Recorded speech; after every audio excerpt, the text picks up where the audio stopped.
vídeo quero pedir aquele like e também uma inscrição aqui no nosso canal, caso você ainda não seja um inscrito. E nesse vídeo eu irei trazer uma lista de 5 triggers, 5 gatilhos que, se acontecerem, a bolsa poderá explodir. E eu vou dar 5 motivos que fazem esses gatilhos se tornarem mais prováveis.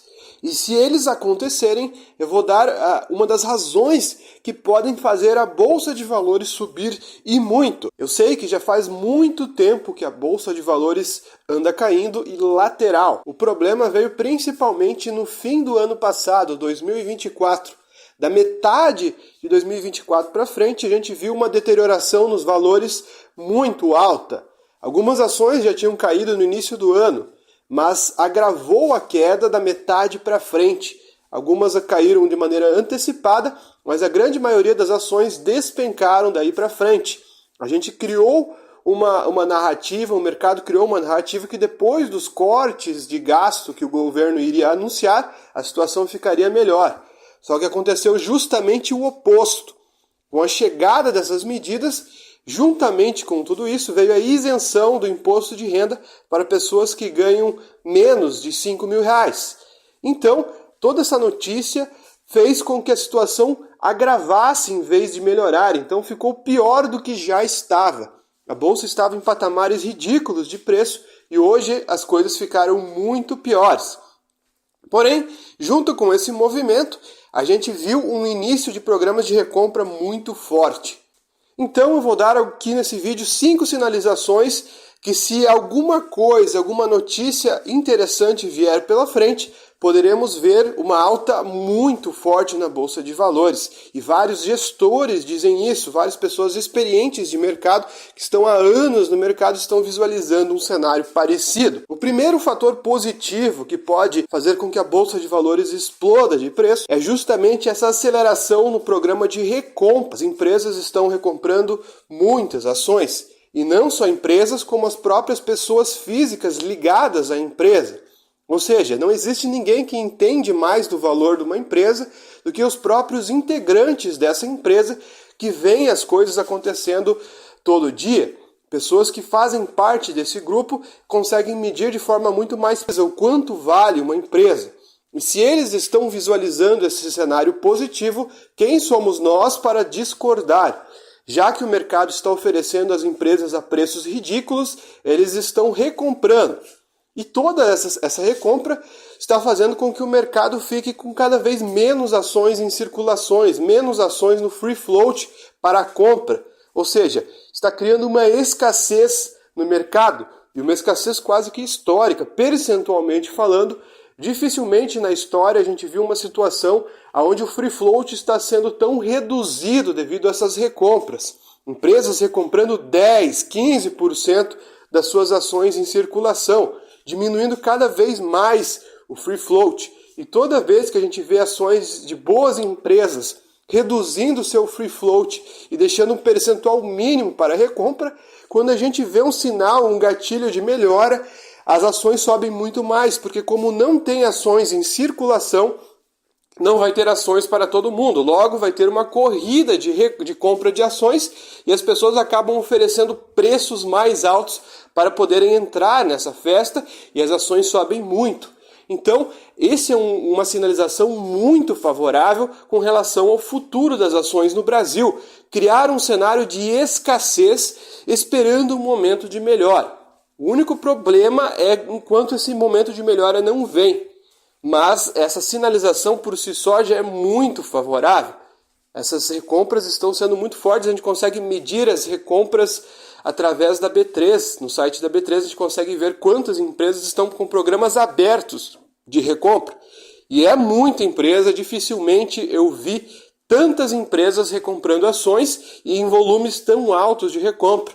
Algumas empresas finalizam o programa de recompra comprando todas as ações que estão dispostas a comprar e depois iniciam um novo programa de recompra comprando mais ações. Então está sendo cada vez mais violento essas recompras, justamente devido a esse exagero na precificação para o lado de baixo, onde as ações estão valendo praticamente nada do que deveriam valer e com um market cap ridículo. O segundo ponto muito favorável é a precificação exagerada do mercado com relação a uma reeleição presidencial do governo atual. As medidas que estão sendo tomadas por esse governo, lembrando que o mercado, eu acho que ele não olha a política como ideologia, mas como as atitudes que são tomadas.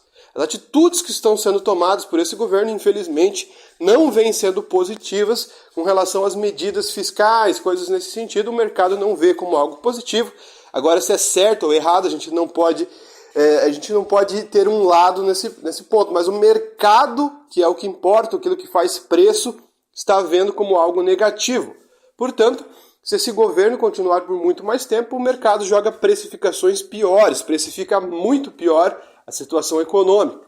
E o cenário de projeções está sendo praticamente 90% de chances desse governo continuar. Então, se a gente tiver só uma reprecificação, ou o cenário mudar um pouco para um lado oposto de novo governo, novas medidas, a situação já vai mudar por si só, a reprecificação dos ativos. Então isso por si só seria um gatilho muito forte. A gente não precisa nem sequer de outro governo entrando, só a ideia, um percentual um pouco mais 50-50, já poderia trazer uma precificação melhor para os ativos, porque agora o cenário estão jogando 100% de certeza praticamente para a continuidade desse governo. Só que até lá, até ano que vem, muita água pode rolar, muitas notícias novas poderão vir. Enfim, a gente sempre, quando tenta projetar assim alguma coisa futura, num horizonte um pouco mais longo, cenários acabam mudando no meio do caminho, então qualquer mudança de rota, de cenário, já pode trazer uma reprecificação muito positiva. E como o exagero está justamente nessa parte pessimista, eu acho que qualquer notícia meramente positiva já pode reprecificar de maneira positiva os ativos. Então esse seria um segundo ponto com relação a gatilhos que podem virar a bolsa. Terceiro ponto muito positivo, que olhando parece negativo para uma pessoa leiga, mas para quem entende de mercado sabe o que está acontecendo, é justamente ver que pessoas físicas e a maioria das pessoas não estão alocadas em bolsa e a maioria dos gestores não estão alocados em bolsa. Ou seja, já que ninguém está praticamente alocado, qualquer alocação nova que vir a ter no futuro, com uma situação um pouco melhor econômica, já trará uma valorização muito forte na bolsa. Ou seja, todo esse pessoal que está fora, quando quiser entrar, quando decidir entrar, poderá trazer volumes muito fortes de dinheiro e também fazer com que o fluxo faça a bolsa de valores subir muito forte com todas essas entradas. Só falta motivos para trazer esse pessoal para dentro da bolsa. Um dos motivos que afastam justamente é porque eles investem em outros ativos que já estão subindo há muito tempo, bolsa americana, Bitcoin, enfim. Mas qualquer cenário um pouco mais negativo para esses ativos e qualquer assunto mais hot para a bolsa poderá trazer esse pessoal de volta em algum momento no futuro. Eu não duvido disso, porque geralmente esse pessoal investe naquilo que está subindo. Então, se eles conseguirem visualizar uma virada, independente do ativo, seja lá qual for, eles vão ter coragem novamente para voltar a investir. E o engraçado é que a gente vê que as pessoas que não entendem de investimento, que não estão há anos investindo e estudando o mercado, são justamente as pessoas que estão do lado de fora. E as pessoas mais entendidas, os grandes investidores, grandes gestores, pessoas que têm muitos recursos e entendimento, estão alocando, as próprias empresas estão alocando. Ou seja, mudou de mão. As pessoas mais racionais e que têm mais estudo e experiências estão com as ações compradas e as pessoas que não entendem absolutamente nada estão do lado de fora, achando que essas pessoas que têm ações são trouxas, quando na verdade é o contrário, eles estão fazendo justamente uma posição visualizando um cenário melhor no futuro de valorização, aproveitando esse momento de preços ridiculamente baratos. Outro sinal muito favorável é que se compararmos com outras crises do passado, 2015, 2016, recessões econômicas do passado, as empresas não estão tão estressadas nos seus fundamentos e nos seus resultados. Ou seja, elas não estão tão ruins que nem naquela época. Porém, o preço está pior do que naquela época. Então, falando em termos de mercado, market cap e precificação de ativos, a situação está pior mesmo com resultados melhores das empresas e pagamentos de dividendo. Ou seja, o cenário é mais favorável ainda porque se tiver uma reversão de preços, temos base e temos fundamentos técnicos por trás disso. Ou seja, vai justificar uma alta porque as empresas estão indo bem, estão dando resultados muito bons e crescendo. E mesmo assim estão a preços muito baratos. Óbvio que aquelas empresas que têm estresse nos seus resultados vão cair um pouco mais do que as outras, mas eu percebo que elas caíram de maneira conjunta. Tanto empresas boas como empresas ruins, todas caíram muito. E eu acho que num momento como esse vai fazer sentido quem se posicionar em ativos que já estão indo bem, não querer inventar moda, inventando ativos de turnaround. Tem alguns turnarounds um pouco mais óbvios, digamos assim, que tem mais chances de acontecer, mas existem aqueles que vão ficar empacados mesmo com uma reversão na bolsa. Esse é o problema, a bolsa reverter e iniciar um ciclo de alta e você estar posicionado numa empresa que não vai aproveitar essa alta. Mas é muito favorável ver que a situação financeira das empresas não está ruim e elas estão tendo até capacidade de recomprar de maneira tranquila suas ações porque tem uma sobra de caixa para isso.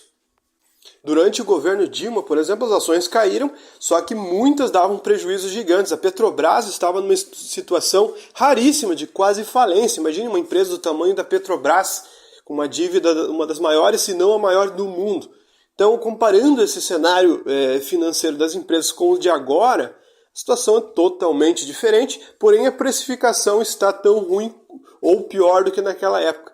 Outro cenário favorável, que se tivermos uma reversão, essa reversão poderá ser violenta para cima. E o quinto aspecto é que se a gente comparar com outros países emergentes, ou seja, aqueles países que o resto do mundo desenvolvido olha como países que estão em ascensão ainda, econômica, países assim que não são tão importantes no cenário econômico global, assim, percentual de mercado muito baixo, como é o caso do Brasil, Argentina, enfim.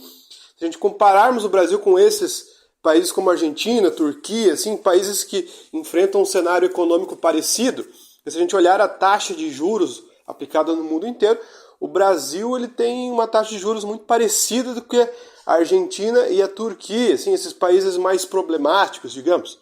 Então, se a gente fizer uma comparação de precificação dos ativos com esses países que são parecidos no cenário global com o Brasil, a gente vê que esses países sofreram momentos parecidos e deram a volta por cima. A Argentina, por exemplo, teve uma reprecificação dos ativos antes da entrada do Milei. Muitos pensam que a alta começou só quando ele entrou, mas não. Muito tempo depois, nem sequer sabiam quem iria entrar como presidente, que mudanças iriam acontecer. A precificação dos ativos foi muito forte para cima, praticamente um ano antes das eleições do Milei. Então a gente viu um cenário que na época eu lembro que todos falavam que era insustentável, inflação lá em cima, ações despencando na Argentina, e ela deu a volta por cima. Aconteceu parecido também com a Turquia. Então é interessante a gente ver esses ativos altamente depreciados em um momento que viraram o jogo, porque o Brasil pode ser o próximo dessa lista, entendeu? Isso te dá mais segurança para as projeções. Óbvio que nada é certeza, o futuro é incerto, mas é legal você fazer essas comparações porque você consegue ter uma base de como é a precificação dos ativos. Muitos esperam acontecer para se posicionar, mas às vezes os movimentos podem acontecer até antes. Muitos estão esperando 2026 para ver o que vai acontecer para depois se posicionar, mas às vezes, como na Argentina, podemos ver uma precificação até antes. Portanto, esse é o problema de pessoas que esperam as coisas acontecer para tomar atitude. Porque geralmente, nesse momento de mais incerteza, onde não podemos prever nada, é que a precificação está no pior patamar mais baixo de preço. Geralmente a incerteza na bolsa é até pior do que a certeza do caos. Às vezes a gente não saber o que vai acontecer no futuro em termos de mercado pode ser até pior do que a gente saber que vai acontecer algum desastre. Então é muito interessante ver por esse ponto de vista também o futuro. Enfim, pessoal, o vídeo foi esse, espero que vocês tenham gostado. Se você gostou, deixe o seu like e se você não for inscrito, se inscreva. Muito obrigado, até o próximo vídeo aqui do nosso canal.